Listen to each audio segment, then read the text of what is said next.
You expect me to talk? No, Mr. Bond, I expect you to die. So let's talk about the infamous Die Another Day. The black sheep of the series, so to speak. Many people's least favorite James Bond film. But not in my case, I have to admit. It's not my least favorite James Bond film. It's not even my least favorite Pierce Brosnan film. I will explain myself, but first of all, this came out in the early 2000s. It came out in 2002. And it was very much a child of its time, not to its benefit, I have to say. I remember I haven't seen this at the cinema back in the day. You know, I was in my late teenage years, kind of lost a little interest in the Bond series because, you know, by that time I think I was busy being a rebel or something like that. So I lost a little interest, but I rented this at the video store when it came out. Rented it on VHS, not even DVD, I think. And I hated it from the get-go. I couldn't believe what I just saw. It didn't feel like a Bond film to me. Felt like some strange science fiction action, triple X like stupid film for 13-year-olds. Hated its visuals, hated the music. Yeah, wasn't a Bond film in my opinion. I couldn't believe it. I was so disappointed. And then a few years had passed. I've seen it many times up to that point, but when I rewatched it back in the 2010s, around the Spectre era, I guess, in the midst of the Daniel Craig era, I sort of developed some strange love-hate relationship with the film. I even developed some love for the film, some appreciation. And there's many reasons for this. Mainly, it's because decades had passed, a decade and more had passed, and embedded in the series, it made sense to me because it adds to the variety of the series, because it's such a strange film. It's such an oddity in the series, and combined with the other films, and combined with the Craig era, it adds to the variety of the series. It makes it more colorful, more exciting, because it's such a different film. And as I said, the series was constantly reinventing itself, constantly, and that's what excites me the most about the show. It's constant reinvention. And it was only one film made in that style, and maybe if they had done 2, 3, 4 movies like that, I would still hate it. But it was only one film, and after this came the amazing masterpiece that's Casino Royale. So I couldn't just live with it. I learned to like it, because it's an oddity, and embedded in the series, it makes for an interesting ride. Adds more color to the series. So that's my main reason. It's not my least favorite James Bond film. And as I said, it's not even my least favorite Pierce Brosnan film, because it's such an oddity, because it's so strange and so different, and that makes it interesting. It's a film you love to talk about, you love to hate it. It's very controversial, and I'm always a fan of all things controversial. So my least favorite James Bond film is Tomorrow Never Dies, because that's the opposite. That's a by-the-numbers film, and not even as good as its predecessors. Die Another Day is controversial. It's strange. It's an oddity, and I kind of love it for this. Pierce Brosnan was amazing, as he always was as James Bond. I love Toby Stephens in this film. I know a lot of people don't like it. Toby Stephens plays Gustav Graves. Some Elon Musk type entrepreneur, and I think he's yeah, of course he's a comic figure. You know, he's not a real. He doesn't seem to be a real human being. It's like, yeah, the comic book version of a Bond villain. But if you accept that, I think he's very funny, very entertaining. You know, his smirky face and the snobism, the over exaggerated snobism, and yeah, I think he's funny. I was always entertained by his performance, by his presence, and he got some amazing scenes with Pierce Brosnan, especially the fight at the club. You know, um, the sword fight. I think that's very fun. It's my favorite scene in the whole film.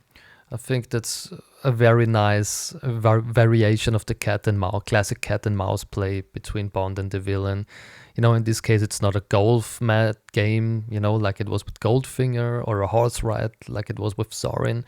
It's a sword fight, you know, at this nice club, which name is taken out directly from a Fleming novel. It was the club where it wasn't a sword fighting club in the books, but it was the club M was used to go to play cards, I think, and to just have a few drinks or something. Especially in Moonraker, it played a big role in the novel Moonraker, so that's a nice little Easter egg. This film is full of Easter eggs, millions of them, and of course that's entertaining to a lifelong James Bond fan, because you know all of you know what this is about. So love Toby Stephens. I always loved Rosamund Pike as Miranda Frost. I think she's an amazing evil Bond girl. Yeah, she's charismatic. She has a great presence. Went on to have a really huge career, rightfully so. And this was a nice start to her career. It was one of her, I think it was her first bigger role, and she does a great job. I think she's interesting. She's pretty evil. Looks great, like her. So I like the villains, and I even like Sao as the henchman. You know, as the modern version of Jaws. I always loved his looks. I always loved, you know, at the beginning of the film there's an explosion and some diamonds got into his face, and he just kept them, and it's a nice little accessoire. It looks yeah, it looks nice. It has a great look. I think he's an interesting villain. I like him a lot. So I like all of the villains in this film. I like Pierce Brosnan. Judi Dench is back as M, which is always a great thing. Great chemistry with Pierce Brosnan. I like John Cleese as Q. It was his second time playing Q, and I think it was an interesting casting choice for the time. Now, as I said, this film is very much a child of its time, and so is the casting choices they made. And John Cleese fits perfectly. It's, you know, the more humor on the more humorous side, and I like that. Very funny scenes with Pierce Brosnan. I never liked Halle Berry in this film. I think she's terrible. I don't know why, because she's a good actress in general, but not in this film. It's not a good performance. I don't believe her being an agent or something. It seems ridiculous, you know. Yeah, she looks nice, and there's a nice homage to Ursula Andress in Dr. No when she gets out of the ocean wearing the bikini, which is an homage to Dr. No. Looks great. It's a funny, nice little thing, nice homage. I liked it, but other than that, I think she's really terrible in this film. I never got what happened here, because she's a good actress. I enjoyed her playing an agent in a John Wick, but not in this film. Maybe it was too soon. I don't know. Strange casting choice, but yeah, child of its time. So I don't like the music. I really hate the Madonna song. I think it's not Bondian, not at all. All those big orchestral moments are missing, and Besides that, it's a terrible song on its own, I think. Terrible lyrics, and there's not a real chorus, and no, I really don't like it. I like the visuals of the title sequence, the classic fire and ice theme. Some nice CGI there, I have to say.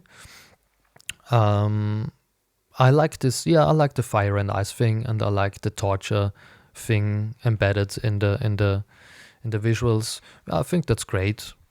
I love some of the action in Korea at the beginning, and I love the color grading. You know, it looks pretty dark and grim. That's interesting. And you know, visually, this film, yeah, it's. As I said, I like the CGI in the title sequence, but not what came after this. You know, the use of CGI in this film is terrible. The infamous a surfing scene that looks ridiculous. Really looks ridiculous, and the plane going down at the end. You know, there's a lot of bad CGI going on. You know, like it was the early 2000s. There was an overuse of CGI already, but it wasn't developed enough to look convincing. So yeah, and blockbuster films in the early 2000s, there was something ridiculous about them, I think. I didn't like much of these movies. It was such a plastic time.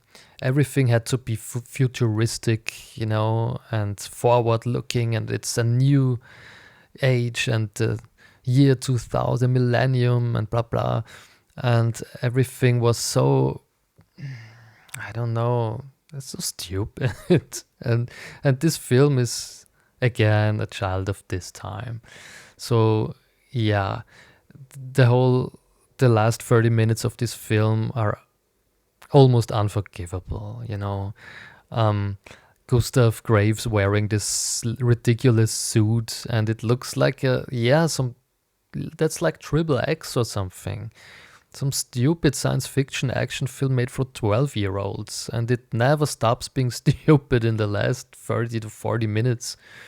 I hate that, and the most ridiculous, most stupid, and most unforgivable thing this film does is the whole Moneypenny scene with the virtual reality.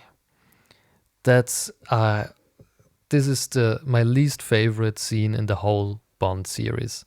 This is the most stupid, ridiculous thing they ever did. It doesn't make sense. Many things in the Bond series don't make sense, but this especially does not make any sense, and it's ridiculous. I wish I hadn't seen it. I hate it so much. But on the other hand, the first half of this film offers a lot. I like the Korea scenes, and you know, Bond getting captured, it's very interesting. I like the Cuba stuff.